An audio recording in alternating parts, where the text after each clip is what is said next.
जम्मू कश्मीर में पहले आप सरकार बनाते हो नेशनल कॉन्फ्रेंस के बाद, फिर 2 महीने बाद आप पलटू राम हो जाते हो, फिर बनाते हो पीडीपी के साथ। आप मायावती के साथ अलायंस करते हो, आप शिवसेना के साथ करते हो, फिर छोड़ते हो। हमारी पार्टी का एजेंडा बीजेपी क्यों तय करेगी या बीजेपी का एजेंडा हम क्यों तय करेंगे? और बहुत एम्फेटिकली मैं आपसे कहना चाहता हूँ, बहुत सख्त शब्दों में नीतीश कुमार जी ने कहा, अब जीवन में जब तक हम हैं बीजेपी से हमारा कोई समझौता नहीं होगा। जहां एक तरफ जनता दल यूनाइटेड या फिर महागठबंधन के तमाम नेता ये कहने से नहीं थक रहे हैं कि बिहार के मुख्यमंत्री नीतीश कुमार प्रधानमंत्री के प्रबल दावेदार हैं और 2024 में देश के प्रधानमंत्री नरेंद्र मोदी को अगर कोई टक्कर दे सकता है तो बिहार के मुख्यमंत्री नीतीश कुमार हैं।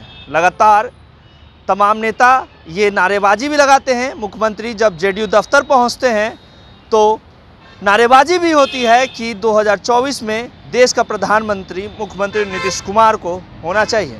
लेकिन आज जेडीयू की राष्ट्रीय परिषद की बैठक थी, तमाम वो नेता मौजूद थे, बिहार के मुख्यमंत्री नीतीश कुमार भी मौजूद थे और सभी की मौजूदगी में 2 एजेंडे पे मोहर लगी। ये 2 एजेंडा था कि कैसे बीजेपी को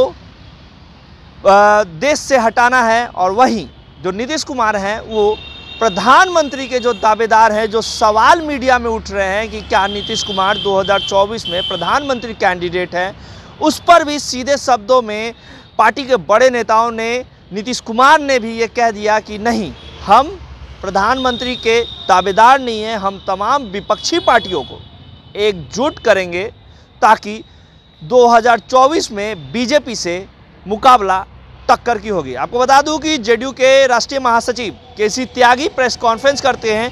प्रेस कॉन्फ्रेंस के दौरान बीजेपी पे जमकर बरसते हैं, कई ऐसी बातें कहते हैं। पलटू राम की जो जिक्र किया जाता है कि बिहार के मुख्यमंत्री नीतीश कुमार पलटू राम है, उसका भी जिक्र किया गया कि कौन सबसे बड़ा पलटू राम है। तो पहले केसी त्यागी का वो बयान सुनिए, उसके बाद हम बताते हैं। हम कौन नहीं है। जम्मू कश्मीर में पहले आप सरकार बनाते हो नेशनल कॉन्फ्रेंस के बाद, फिर 2 महीने बाद आप पलटू राम हो जाते हो, फिर बनाते हो पीडीपी के साथ। आप मायावती के साथ अलायंस करते हो, आप शिवसेना के साथ करते हो, फिर छोड़ते हो। आप ममता के साथ करते हो, सबसे बड़ी पलटू राम पार्टी तो फिर यही है। पॉलिटिकल इक्वेशंस हर पॉलिटिकल पार्टी अपने तरीके से तय करती है। हमारी पार्टी का एजेंडा बीजेपी क्यों तय करेगी या बीजेपी का एजेंडा हम क्यों तय करेंगे? लिहाजा हम अलग हुए।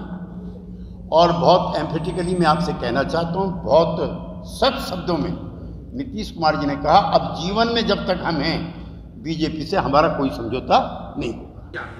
उनके पटना विजिट के दौरान तो क्या इस पर कोई सहमति बन पाई या अभी चीज बाकी है? अभी ऐसा बच्चा पैदा हुआ है, बच्चा पैदा हुआ है, नामकरण में टाइम लगेगा, दांत निकलेंगे, बोलना सीखेगा। इसको तो 4 ही दिन हुए, अभी 4 दिन बाद बच्चे से कहो पापा बोलो हमको, तो हाउ इट इज पॉसिबल?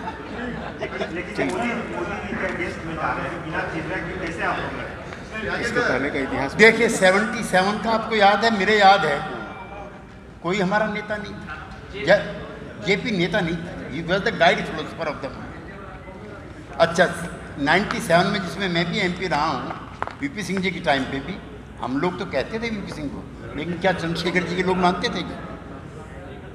ना। उस दिन चुनाव हो गया जिस दिन हमने वीपी सिंह जी को घोषित किया। मैं तो कार्यकर्ता जनता दल यू का हूँ। ठीक है, चलिए, बहुत धन्यवाद। तो आपने सुना, सीधे तौर पे केसी त्यागी का कहना था कि सबसे बड़ा अगर कोई पलटू राम है तो वो बीजेपी है, क्योंकि बीजेपी शुरू से ये काम करते आ रही है कि सत्ता में रहने के लिए वो किसी से भी अपना गठजोड़ कर लेती है। बिहार के मुख्यमंत्री ये सब नहीं करते हैं। समझौता तभी वो करते हैं जब समझौता बिहार के विकास के लिए हो, देश के विकास के लिए हो। और अभी देश का विकास ज़रूरी है और देश का विकास तभी होगा जब बीजेपी को देश से हटाया जाएगा। आपको बता दूं कि कहीं ना कहीं बिहार के मुख्यमंत्री नीतीश कुमार जेपी के रास्ते चल पड़े हैं, जेपी के नक्शो कदम पे चल पड़े हैं। जिस तरीके से जेपी ने एकजुट किया था तमाम विपक्षियों को, उसी तरह बिहार के मुख्यमंत्री नीतीश कुमार भी तमाम विपक्षी पार्टी को एकजुट करने में लग गए हैं और कैसे देश के प्रधानमंत्री नरेंद्र मोदी से टक्कर ली जाए, कैसे देश के प्रधानमंत्री और बीजेपी को देश से हटाया जाए, उसको लेके बिहार के मुख्यमंत्री नीतीश कुमार दिल्ली दौरे पे भी रहेंगे। 3 दिवसीय उनका दिल्ली दौरा रहेगा, उसमें तमाम विपक्षी पार्टियों के नेता से मिलेंगे, मुख्यमंत्री से मिलेंगे और इसी की कड़ी में वो आम आदमी पार्टी के मुख्यमंत्री केजरीवाल से भी मिल सकते हैं। देखने वाली बात है कि जब 2024 में चुनाव होगा, लोकसभा चुनाव, तब क्या एक साथ एकजुट होकर सभी विपक्षी पार्टी बीजेपी से लड़ाई करती है नहीं। इससे जुड़ी तमाम खबरें लाइव देते रहेगा। अभी के लिए नमस्कार। लाइव बिहार YouTube पर सब्सक्राइब और Facebook पर लाइक जरूर करें।